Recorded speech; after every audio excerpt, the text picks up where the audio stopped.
Hello student, welcome to my channel target political science. Friends, हम देखेंगे राज्य की उत्पत्ति से संबंधित जो सिद्धांत के वन लाइनर चल रहे थे हमारे, ये इसका तीसरा भाग है। सो फ्रेंड्स, अगर अभी तक आपने चैनल को सब्सक्राइब ना किया हो तो इसे बस सब्सक्राइब कर ले और बेल आइकन को प्रेस कर ले, ताकि जब भी नया वीडियो अपलोड हो तो नोटिफिकेशन मिल जाया करे। चलिए फ्रेंड्स, टाइम वेस्ट किए बिना हम अपनी क्लास को स्टार्ट करते हैं। तो हमारा जो आज पहला क्वेश्चन हुआ, देखिए, कल्याणकारी राज्य का उद्देश्य क्या है। तो कल्याणकारी राज्य का उद्देश्य है कमजोर वर्गों के कल्याण का प्रबंधन करना। कमजोर वर्गों के कल्याण का प्रबंधन करना कल्याणकारी राज्य का उद्देश्य है। नेक्स्ट है कि राज्य मानव स्वभाव के सार्वभौम सिद्धांतों का एक क्रमिक विकास है या क्रमिक प्राप्ति है। तो यह मानता है ऐतिहासिक सिद्धांत या विकासवादी सिद्धांत। नेक्स्ट है प्राकृतिक अवस्था में शांति, सुरक्षा, पारस्परिक सहायता तथा सद्भाव की अवस्था थी। जो प्राकृतिक अवस्था थी वह शांति की, सुरक्षा की, पारस्परिक सहायता की तथा सद्भाव की अवस्था थी। उसकी एकमात्र दुर्बलता यह थी कि उसमें अधिकारों को लागू करने वाले जो दंडाधिकारी थे उनका अभाव था।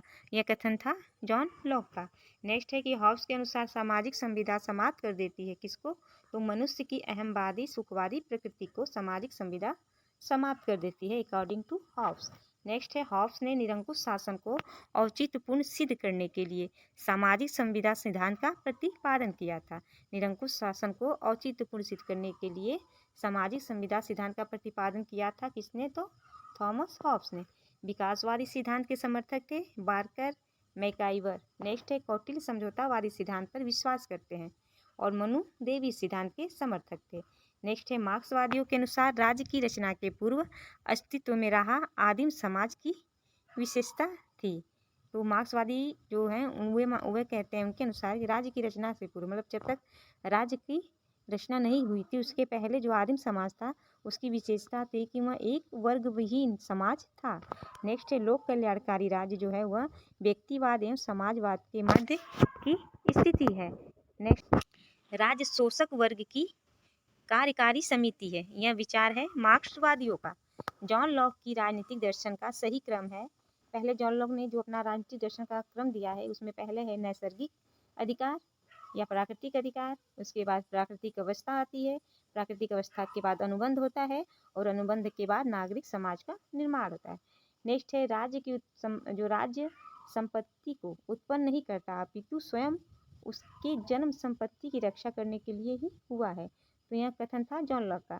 जॉन लॉक कहते हैं कि जो राज्य संपत्ति है, जो संपत्ति है उसे राज्य नहीं उत्पन्न करता, जब अपितु क्या हुआ है तो जो स्वयं जो उसका जन्म हुआ है राज्य का, वह संपत्ति की रक्षा करने के लिए ही हुआ है। ये कथन था जॉन लॉक का। नेक्स्ट है कि मनुष्य एक पतित प्राणी है। तो यह कथन है रूसो का। रूसो कहते हैं कि मनुष्य क्या है? एक पतित प्राणी है। प्राकृतिक अवस्था में संचालन के लिए प्राकृतिक का नियम प्रचलित था जो सभी पर लागू होता है। यह कथन था लॉक का।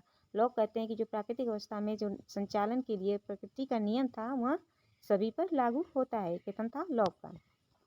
तलवार के बिना संविदा क्या है? तो शब्द मात्र है। यह कथन है हॉब्स का। हॉब्स कहते हैं कि तलवार के बिना संविदा शब्द मात्र है। नेक्स्ट है, संप्रभुता नागरिकों एवं प्रजाजनों पर विधि द्वारा अनियंत्रित सर्वोच्च शक्ति है। तो यह कथन था बोधा का। बोधा कहते हैं कि जो संप्रभुता है वह नागरिकों एवं प्रजाजनों पर विधि द्वारा अनियंत्रित सर्वोच्च शक्ति है, उस पर कोई नियंत्रण नहीं है। नेक्स्ट है, रूसो लॉक से पूर्णतः प्रभावित था। तो प्राकृतिक अधिकारों के सिद्धांत से। रूसो क्या था? लॉक से प्रभावित था। किसके आधार पे? तो प्राकृतिक अधिकारों के सिद्धांत से। नेक्स्ट है कि राज्य की उत्पत्ति की शक्ति सिद्धांत के समर्थक थे। तो राज्य की उत्पत्ति के जो शक्ति सिद्धांत थे उसके समर्थक थे कैटलिन ओपेनहाइमर। नेक्स्ट है, संगोत्रता समाज को जन्म देती है और कालांतर में समाज राज्य को। ये कथन था मैकाइवर। रक्त संबंध, इसी मैकाइवर ने कहा है कि रक्त संबंध जो है वह समाज को जन्म देता है और समाज जो है रक्त संबंध। चलिए नेक्स्ट है, इसी तरह था, मतलब कि जो मैकाइवर ने कहा था कि रक्त संबंध जो है वह समाज को जन्म देता है और कालांतर में समाज क्या करता है? राज्य को जन्म देता है। संगोत्रता जो दिया हुआ है उसी पे।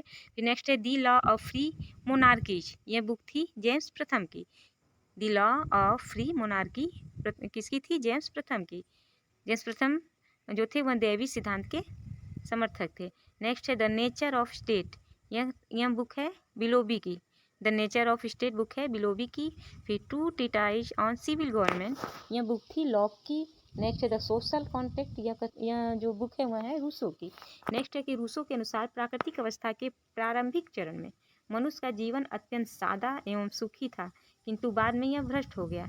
क्यों? क्योंकि संपत्ति के विकास के कारण यह भ्रष्ट हो गया। नेक्स्ट है राज्य की उत्पत्ति के देवी सिद्धांत को न्यायोचित ठहराते हुए two law of free monarchies नामक पुस्तक किसने लिखी थी? तो जेम्स प्रथम ने। जेम्स प्रथम ने अपनी book two law of free monarchy में क्या लिखा था? तो राज्य की उत्पत्ति के देवी सिद्धांत को उन्होंने न्यायोचित ठहराया था। नेक्स्ट देखिए कथन और कारण। एक कथन है कि राज्य की उत्पत्ति के संबंध में संविदा प्रवर्तकों की व्याख्या गलत है, और कारण है कि संविदा वक्ता संविदा की कोई निश्चित तिथि बताने में समर्थ नहीं है। तो देखिए दोनों कथन सही है, पर इसमें इसकी कोई कारण जो है वह कथन की व्याख्या नहीं करता है। नेक्स्ट है कि मार्क्स के अनुसार राज्य की उत्पत्ति हुई है धनी लोगों के द्वारा गरीबों के शोषण को वैधानिकता प्रदान करनी हेतु क्या हुई है? तो राज्य की उत्पत्ति हुई है। किसने कहा है? तो मार्क्स ने कहा है। नेक्स्ट है कि हॉब्स ने राज्य को इंगित करते हुए कॉमनवेल्थ का प्रयोग किया था। तो हॉब्स ने राज्य के लिए कौन सा शब्द प्रयोग किया था? कॉमनवेल्थ का। नेक्स्ट है राज्य की उत्पत्ति के संदर्भ में शांति पर्व में दो सिद्धांतों का प्रतिपादन किया गया था। नेक्स्ट है यदि लेवियाथन इतिहास की कुंजी के रूप में व्यर्थ है तो वह राज्य के सिद्धांत के रूप में भी निष्फल है। तो यह कथन था C.E. वाहन का। नेक्स्ट है ट्यूटोनिक, जो भाषा में शब्द है स्टेटस है, जिससे शब्द स्टेट उत्पन्न हुआ है, जिसका प्रथम प्रयोग किया गया था। जो टिटोनिक भाषा में शब्द है स्टेटस है, जिससे शब्द स्टेट का उत्पन्न हुआ है, जिसका प्रथम प्रयोग किया गया था, मतलब टिटोनिक शब्द का प्रयोग किया गया था स्टेट के लिए। टिटोनिक भाषा में प्रयोग किया गया था स्टेटस शब्द का। नेक्स्ट है राज्य का सावयवी सिद्धांत। तो राज्य का सावयवी सिद्धांत दिया था हर्बर्ट स्पेंसर ने। नेक्स्ट है हॉब्स का सामाजिक समझौता जो है वह प्रजाजनों के बीच होता है। यह कथन था एवनेस्टीन का। एवनेस्टीन कहते हैं कि जो हॉब्स का सामाजिक समझौता है वह किनके बीच हुआ है? तो प्रजाजनों के बीच होता है। नेक्स्ट राजनीतिक शास्त्र के ऐतिहासिक दृष्टिकोण के विवेचकों और विवेचक या समर्थक थे। जो राजनीतिक शास्त्र के ऐतिहासिक दृष्टिकोण उसके समर्थक थे लियो स्ट्रॉस, G.S. सेबाइन, जैकोबलन। नेक्स्ट है राष्ट्रीयता योग्यता राज्य है। राष्ट्र जो है वह राष्ट्रीयता योग्यता राज्य है। यह कथन था गिल क्राइस्ट का। राज्य के विकास संबंधी चरणों का सही कलानुक्रम है वह है, देखिए पहले प्राच्य राज्य आए, उसके बाद ग्रीक नगर राज्य के बाद उसके बाद आया रोमन साम्राज्य। नेक्स्ट है सामंती राज, और उसके बाद है राष्ट्र राज। पहले प्राच्य राज, फिर ग्रीक नगर राज, फिर रोमन साम्राज्य और रोमन साम्राज्य के बाद सामंती साम्राज्य, और लास्ट में आया राष्ट्र राज्य। नेक्स्ट है राज्य एक निश्चित क्षेत्र के अंदर विधि के लिए संगठित जनता है। तो ये कथन है वुड्रो विल्सन का। वुड्रो विल्सन कहते हैं कि जो राज्य है वह एक निश्चित क्षेत्र के अंदर विधि के लिए क्या है? तो संगठित जनता है। नेक्स्ट है कि राष्ट्र राज्य निम्नलिखित प्रभाव का संयुक्त उत्पाद था। देखिए राष्ट्र राज्य जो था वह किसके प्रभाव का संयुक्त उत्पाद था? तो पुनर्जागरण, वाणिज्यिकी क्रांति तथा धर्म सुधार आंदोलन के प्रभाव का संयुक्त उत्पाद था क्या? तो राष्ट्रीय राज्य। रूसो के पश्चात किस दार्शनिक ने सामाजिक संविदा की अवधारणा को एक दार्शनिक उपकरण के रूप में प्रयोग किया था? तो वह थे जॉन रॉल्स। रूसो के बाद जॉन रॉल्स ने दार्शनिक जो सामाजिक संविदा की अवधारणा थी उसको एक दार्शनिक उपकरण के रूप में प्रयोग किया था। नेक्स्ट है समाज के अंदर ही राज्य का अस्तित्व है, किंतु वह समाज का रूप भी नहीं है। तो यह कथन था लास्की का। लास्की कहते हैं कि जो राज्य का अस्तित्व है वह समाज के अंदर है, किंतु वह समाज का रूप नहीं है। नेक्स्ट है राज्य अस्तित्व में है क्योंकि अपराध भी अस्तित्व में है। तो यह कथन है स्पेंसर का। स्पेंसर कहते हैं कि राज्य अस्तित्व में इसलिए है क्योंकि अपराध भी अस्तित्व में है। नेक्स्ट है समाज वास्तव में एक संविदा है किंतु राज्य एक साझेदारी। यह कथन था बर्ग का। बर्ग कहते हैं कि जो समाज है वह वास्तव में क्या है? एक समझौता है, किंतु राज्य क्या है? एक साझेदारी है। नेक्स्ट है राज्य सामाजिक मेहराब का केंद्रीय पत्थर है। तो यह कथन था मैकाइवर का। मैकाइवर का कथन था कि राज्य जो है वह सामाजिक मेहराब का एक केंद्रीय पत्थर है। नेक्स्ट है सामाजिक समझौता सिद्धांत के तीनों विचारकों हॉब्स, लॉक, रूसो की एक बात पर सहमति थी, वह थी कि राजनीतिक शक्ति जो है वह जनता से प्राप्त होती है। इस बात पे सबके इन तीनों विचारकों की सहमति थी, हॉब्स, लॉक और रूसो की।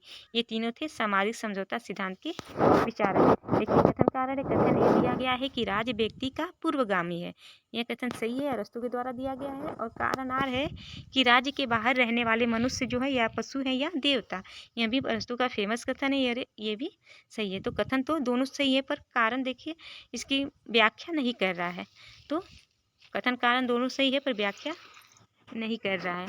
नेक्स्ट है हॉब्स के सामाजिक समझौते से संबंधित है। प्राप्ति की इच्छा जो है वह हिंसा की ओर प्रेरित करती है।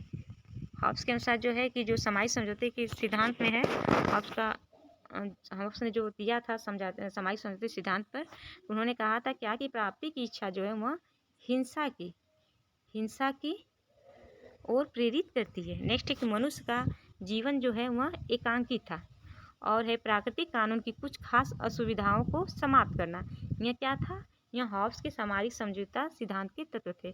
और उसमें देखिए इसमें क्वेश्चन ये पूछ लिया जाता है कि हॉब्स के सामाजिक समझौते सिद्धांत से संबंधित नहीं है, तो देखिए नहीं में दिया जाएगा तो होगा कि सत्ताधारी को विरुद्ध करना। यह हॉब्स के सामाजिक समझौता सिद्धांत में सम्मिलित नहीं था। ठीक, तब हमारा आंसर हो जाएगा सत्ताधारी के विरुद्ध करना, यह हॉब्स के सामाजिक समझौते सिद्धांत से संबंधित नहीं है। नेक्स्ट है अपने जन्म के समय से ही कुछ लोग पराधीनता के लिए नियत होते हैं और कुछ लोग क्या होते हैं तो शासन करने के लिए। यह कथन है अरस्तु का। अरस्तु कहते हैं कि अपने जन्म के समय से ही कुछ लोग क्या होते हैं तो पराधीनता के लिए नियत होते हैं और कुछ लोग शासन करने के लिए। तो यह कथन है अरस्तु का। नेक्स्ट है यदि लेवियाथन इतिहास के मूलभूत सिद्धांत के रूप में निरुपयोगी है तो यह राजनीतिक सिद्धांत के रूप में भी निष्फल है। तो यह कथन है C.E. वाहन का।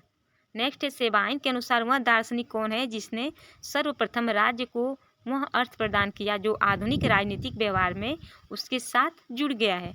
तो मैकियावली ने।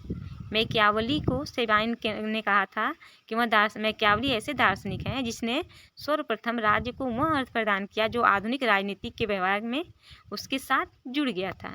इसीलिए तो मैकियावली को आधुनिक युग का शिशु कहा जाता है। नेक्स्ट है कि मानव समाज राज्य के माध्यम से संबंधित व्यक्तियों का बालू का ढेर नहीं बल्कि समूहों का ऊर्ध्वगामी पद सोपान है।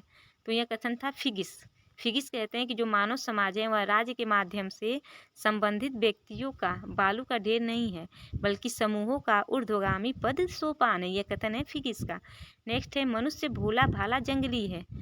तो यह कहते हैं रूसो। सभ्य बर्बर कहा था मनुष्य को, रूसो ने वही कहा है, उसी शब्द को भोला भाला जंगली कहा है रूसो ने। नेक्स्ट है कि लॉक की प्राकृतिक अवस्था अस्पष्ट प्राकृतिक अवस्था है।